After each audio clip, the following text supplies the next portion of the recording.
ꯑꯩꯈꯣꯏ ꯃꯣꯃꯦꯟ ꯑꯝꯇꯪ ꯂꯧꯔꯒ ꯑꯩꯈꯣꯏꯒꯤ ꯑꯣꯟ ꯂꯥꯏꯐꯁꯦ ꯑꯝꯇꯪ ꯔꯤꯐ꯭ꯂꯦꯛ ꯇꯧꯁꯤ ꯑꯩꯈꯣꯏꯒꯤ ꯄꯨꯟꯁꯤꯗ how many times things have gone exactly the way we wanted ꯑꯉꯥꯡ ꯑꯣꯏꯔꯤꯉꯩꯒꯤ ꯄꯨꯟꯁꯤꯗ ꯑꯗꯨꯝ ꯍꯜꯂꯒ ꯌꯦꯡꯁꯤ birthday parties ꯑꯗꯒꯤ family moments special experiences ꯑꯗꯒꯤ ꯑꯩꯈꯣꯏꯒꯤ achievements ꯑꯗꯒꯤ adult ꯑꯃ ꯑꯣꯏꯅꯁꯨ think about ꯑꯩꯈꯣꯏꯒꯤ romantic dinners career milestones ꯑꯩꯈꯣꯏꯅ achieve ꯇꯧꯈꯤꯕ vacations ꯑꯗꯩ ꯑꯩꯈꯣꯏꯅ ꯊꯕꯛ ꯑꯃ ꯐꯖꯅ ꯇꯧꯈꯤꯕꯒꯤ ꯚꯦꯂꯤꯗꯦꯇꯦꯠ ꯑꯣꯏꯕ ꯐꯥꯎꯈꯤꯕ ꯑꯗꯨꯒꯨꯝꯕ ꯃꯣꯃꯦꯟ ꯃꯌꯥꯝ ꯑꯃ ꯁꯣ ꯑꯩꯈꯣꯏꯅ ꯅꯤꯡꯁꯤꯡꯕꯗꯒꯤ ꯍꯦꯟꯕ ꯄꯣꯖꯤꯇꯤꯚ ꯑꯦꯛꯁꯄꯤꯔꯤꯌꯦꯟꯁ ꯃꯌꯥꯝ ꯑꯃ ꯂꯩꯔꯝꯕꯅꯤ ꯑꯩꯈꯣꯏꯒꯤ ꯄꯨꯟꯁꯤꯗ ꯑꯗꯨꯕꯨ ꯑꯗꯨ ꯃꯌꯥꯝꯗꯣ ꯐꯪꯈ꯭ꯔ ꯐꯥꯎꯕꯗ ꯌꯦꯠ ꯇꯨꯗꯦ ꯑꯩꯈꯣꯏꯁꯦ ꯑꯗꯨꯝ ꯁ꯭ꯇ꯭ꯔꯦꯁ ꯑꯣꯏꯕ ꯌꯥꯏ ꯑꯗꯩ ꯑꯦꯡꯁꯤꯌꯁ ꯑꯣꯏꯕ ꯌꯥꯏ ꯑꯣꯚꯔꯋꯦꯜꯝ ꯑꯣꯏꯕ ꯌꯥꯏ ꯑꯩꯈꯣꯏꯒꯤ ꯂꯥꯏꯐꯇ ꯑꯩꯈꯣꯏꯅ ꯍꯦꯛ ꯄꯥꯝꯖꯕ ꯃꯑꯣꯡꯗ things happen exactly as we wanted many times ꯑꯗꯨꯕꯨ ꯊꯣꯛꯈ꯭ꯔꯒꯁꯨ ꯑꯗꯨ ꯃꯌꯥꯝꯗꯨꯅ ꯑꯩꯈꯣꯏꯗ ꯉꯁꯤꯁꯦ ꯑꯩꯉꯣꯟꯗ ꯍꯦꯄꯤꯅꯦꯁ ꯀꯩꯁꯨ ꯒꯦꯔꯦꯟꯇꯤ ꯇꯧꯗꯦ ꯁꯣ ꯑꯗꯨꯅ ꯑꯩꯈꯣꯏꯗ ꯅꯦꯛꯁ ꯕꯤꯛ ꯊꯤꯡꯁꯦ ꯑꯩꯈꯣꯏꯅ ꯄꯥꯝꯃꯤꯕ ꯑꯩꯈꯣꯏꯅ ꯈꯜꯂꯤꯕ ꯅꯦꯛꯁ ꯕꯤꯛ ꯊꯤꯡꯁꯤꯅ ꯑꯩꯈꯣꯏꯗ ꯍꯦꯄꯤ ꯑꯣꯏꯍꯟꯒꯅꯤ ꯐꯥꯏꯅꯦꯜꯂꯤ ꯑꯁꯤ ꯑꯩꯈꯣꯏ ꯀꯃꯥꯏꯅ ꯈꯪꯉꯤꯅꯣ ꯁꯤꯁꯦ ꯍꯥꯔꯕꯔꯠꯀꯤ ꯔꯤꯁꯔꯆꯔ ꯗꯦꯟ ꯒꯤꯜꯕꯔꯠꯅ ꯍꯥꯏꯕꯗ ꯏꯝꯄꯦꯛ ꯕꯥꯏꯑꯁꯅꯤ ꯍꯥꯏ ꯑꯩꯈꯣꯏ ꯃꯥꯏꯟꯁꯦ ꯄ꯭ꯔꯣꯕ꯭ꯂꯦꯝ ꯁꯣꯜꯚꯤꯡꯗꯗꯤ ꯌꯥꯝꯅ ꯍꯩꯌꯦ ꯃꯥꯁꯦ ꯕꯠ ꯑꯗꯨꯕꯨ ꯃꯥꯁꯦ ꯀꯣꯟꯁꯇꯦꯟꯠꯂꯤ ꯃꯤꯁꯖꯁ ꯇꯧꯋꯦ ꯑꯩꯈꯣꯏꯗ ꯊꯣꯛꯂꯛꯀꯗꯣꯏꯕ ꯏꯚꯦꯟꯁꯤꯡꯁꯤꯅ ꯍꯦꯄꯤꯅꯦꯁ ꯀꯌꯥꯝ ꯄꯨꯔꯛꯀꯅꯤ ꯁꯐꯔꯤꯡ ꯀꯌꯥꯝ ꯄꯨꯔꯛꯀꯅꯤ ꯍꯥꯏꯁꯦ ꯑꯗꯨꯝ ꯑꯩꯈꯣꯏꯅ ꯀꯟꯁꯤꯁꯇꯦꯟꯠꯂꯤ ꯃꯤꯁꯖꯁ ꯇꯧꯕ ꯊꯦꯡꯅꯩ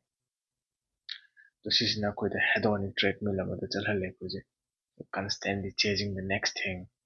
ꯑꯩꯈꯣꯏꯗ ꯁꯤꯁꯤꯅ ꯑꯩꯉꯣꯟꯗ it will make me feel good ꯑꯗꯒꯤ ꯑꯩꯈꯣꯏꯗ ꯍꯔꯥꯎꯍꯟꯒꯅꯤ ꯈꯜꯍꯜꯂꯒ ꯑꯗꯨꯕꯨ ꯑꯩꯈꯣꯏꯒꯤ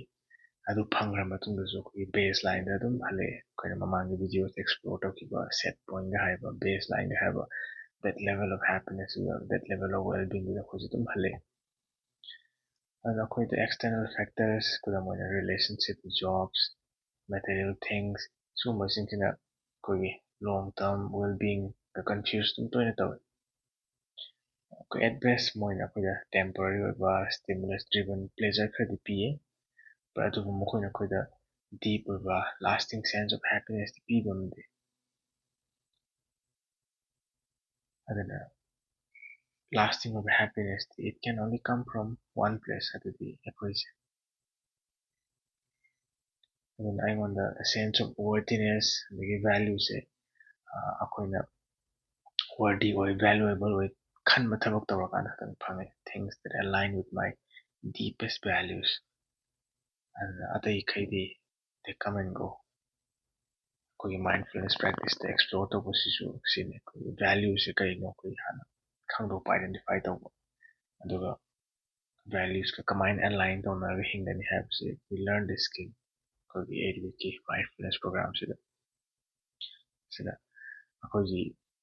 ꯂꯥꯏꯐꯁꯦ ꯇ꯭ꯔꯥꯟꯁꯐꯣꯔꯝ ꯇꯧꯕ ꯉꯝꯕ ꯐꯟꯗꯥꯃꯦꯟꯇꯦꯜ ꯇ꯭ꯔꯨꯠ ꯑꯃꯈꯛꯁꯦ ꯁꯤꯁꯤꯅꯤ ꯑꯩꯈꯣꯏꯗ ꯊꯦꯡꯅꯔꯤꯕ ꯏꯚꯦꯟꯠꯁ ꯃꯌꯥꯝꯁꯦ almost meaningless compared to how we engage with them ꯑꯗꯨꯅ ꯁ꯭ꯇ꯭ꯔꯦꯁꯁꯦ ꯀꯥꯏꯗ ꯂꯥꯛꯏ almost always if not always ꯑꯩꯈꯣꯏꯒꯤ attachment to outcome ꯊꯕꯛ ꯑꯃ ꯇꯧꯔꯦ ꯑꯗꯨꯗꯒꯤ ꯀꯔꯤ ꯔꯤꯖꯜꯠ ꯐꯪꯒꯅꯤ ꯍꯥꯏꯕꯗꯨꯗ ꯑꯦꯇꯦꯆ ꯇꯧꯕꯁꯤꯗꯒꯤ ꯂꯥꯛꯑꯦ ꯁ꯭ꯇ꯭ꯔꯦꯁ ꯑꯩꯈꯣꯏꯅ we desperately want things to go one way ꯑꯩꯈꯣꯏꯅ ꯄꯥꯝꯖꯕ ꯃꯑꯣꯡ ꯑꯃꯗ ꯑꯗꯨꯒ we deeply fear ꯑꯩꯅ ꯄꯥꯝꯕ ꯃꯑꯣꯡꯗꯨꯗ ꯆꯠꯂꯣꯏ ꯍꯥꯏꯕꯒꯤ ꯑꯩꯈꯣꯏꯗ ꯆꯤꯡꯅꯕ and ꯊꯕꯛ ꯑꯃ ꯇꯧꯕꯗ ꯀꯃꯥꯏꯅ ꯇꯔꯟ ꯑꯥꯎꯠ ꯇꯧꯔꯛꯀꯅꯤ ꯍꯥꯏꯕꯗꯨꯗ ꯑꯩꯈꯣꯏ ꯑꯗꯨꯝ ꯑꯦꯇꯦꯆ ꯇꯧꯋꯤ ꯁꯣ ꯁꯤꯗꯒꯤ ꯑꯩꯈꯣꯏꯒꯤ ꯁ꯭ꯇ꯭ꯔꯦꯁꯁꯦ ꯂꯥꯛꯑꯦ ꯑꯗꯨꯕꯨ ꯑꯩꯈꯣꯏ if we start being mindful if we realize ꯑꯩꯈꯣꯏꯅ ꯊꯕꯛ ꯑꯃ ꯇꯧꯕꯗ how things will turn out say it's not nearly as important as how we engage with them ꯁꯤ ꯈꯪꯕ ꯉꯝ ꯇꯥꯔꯕ ꯍꯥꯏꯒꯦ did I try my best ꯑꯩ honest ꯑꯣꯏꯕ꯭ꯔꯥ did I show up in a way that I feel good about these are the questions that we explore so ꯁꯤꯒꯨꯝꯕꯁꯤꯡꯁꯤꯗꯅꯤ this is where ꯑꯩꯈꯣꯏꯒꯤ true well-beingꯁꯦ ꯂꯥꯛꯇꯣꯏꯁꯦ ꯑꯩꯈꯣꯏꯒꯤ houses jobs relationships ꯃꯣꯏꯗꯤ they come and go ꯑꯅꯥꯕ ꯍꯦꯛ ꯌꯥꯎꯔꯛꯏ but ꯑꯩꯈꯣꯏ rebound ꯇꯧꯕ ꯉꯝꯃꯦ fundamental sense that we are okay haiba, life is okay haiba, that our lives are meaningful habitsini akoina mind da thamgadabse akoigi mindfulness ki key haitare living in alignment with your values. So how do we do this? ꯑꯩꯈꯣꯏꯒꯤ ꯚꯦꯂ꯭ꯌꯨꯁꯦ aware ꯑꯣꯏꯕꯁꯦ essential ꯑꯣꯏ ꯍꯥꯟꯅ ꯑꯩꯈꯣꯏꯒꯤ ꯚꯦꯂ꯭ꯌꯨꯁ ꯍꯥꯟꯅ aware ꯑꯣꯏꯗ꯭ꯔꯒꯗꯤ ꯑꯩꯈꯣꯏꯒꯤ ꯗꯤꯄꯦꯁ ꯚꯦꯂ꯭ꯌꯨꯁꯦ ꯀꯔꯤꯅꯣ ꯈꯪꯗ꯭ꯔꯒꯗꯤ it's difficult to live in alignment with them ꯑꯗꯨꯅ ꯑꯩꯈꯣꯏꯒꯤ source of lasting happiness and well ꯕꯤꯡꯁꯦ ꯀꯥꯏꯗ ꯂꯥꯛꯀꯅꯤ ꯍꯥꯏ ꯇꯥꯔꯒꯗꯤ ꯚꯦꯂ꯭ꯌꯨꯁꯀ ꯑꯦꯂꯥꯏꯟ ꯇꯧꯅꯔꯒ ꯍꯤꯡꯕ ꯁꯤꯒꯤ ꯑꯦꯂꯥꯏꯟꯃꯦꯟꯠꯁꯦ ꯌꯥꯝ ꯃꯔꯨ ꯑꯣꯏ ꯁꯣ ꯑꯩꯈꯣꯏꯒꯤ ꯃꯥꯏꯟꯗꯐulness ꯄ꯭ꯔꯣꯒ꯭ꯔꯥꯝꯗ we invite you to explore your ꯚꯦꯂ꯭ꯌꯨꯁ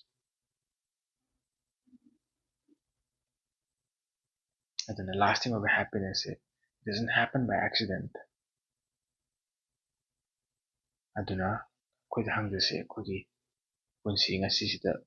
ꯀꯔꯝꯕ ꯚꯦꯂ꯭ꯌꯨꯅ ꯑꯩꯈꯣꯏꯅ ꯀꯜꯇꯤꯚꯦꯠ ꯇꯧꯗꯣꯏꯁꯦ and the mistake we often make is ꯑꯩꯈꯣꯏ ꯑꯗꯨ ꯍꯪꯕꯒꯤ ꯃꯍꯨꯠꯇ we wake up and ask ꯉꯁꯤꯗꯤ what will make me feel good ꯍꯥꯏꯕꯁꯦ so ꯑꯩꯈꯣꯏꯅ mindful ꯍꯤꯡꯕ ꯀꯥꯟꯗ ꯑꯩꯈꯣꯏꯒꯤ perspectiveꯁꯦ shift ꯇꯧꯕ ꯍꯧꯔꯛꯑꯦ ꯑꯗꯨꯅ to wake up each day ꯑꯗꯨꯒ ꯑꯩꯉꯣꯟꯗ clear sense ꯑꯃ ꯍꯥꯏꯗꯤ the person that we want to be ꯑꯗꯨꯒꯤ clear sense ꯑꯃ ꯂꯩꯕ so ꯁꯤ ꯇꯧꯕ ꯀꯥꯟꯗꯗꯤ we begin making choices ꯑꯩꯅ ꯑꯩꯒꯤ deepest ꯑꯣꯏꯕ valuesꯤꯡ support ꯇꯧꯕ choices ꯂꯧꯕ ꯍꯧꯔꯛꯑꯦ ꯑꯗꯨꯒ fulfilling ꯑꯣꯏꯕ lasting well-being and happiness ꯂꯩꯕ ꯂꯥꯏꯐꯇꯣ ꯑꯩꯈꯣꯏ cultivate ꯇꯧꯕ ꯉꯝꯃꯦ so ꯑꯩꯈꯣꯏꯒꯤ week number 1 mindfulness and recovery programꯒꯤ week number 1 ꯁꯤꯗ explore ꯇꯧꯕꯁꯦ ꯍꯥꯏꯕ values explore ꯇꯧꯕ ꯑꯗꯨꯒ values ꯀꯃꯥꯏꯅ align ꯇꯧꯅꯔꯒ ꯍꯤꯡꯒꯅꯤ ꯍꯥꯏꯕꯁꯤꯅꯤ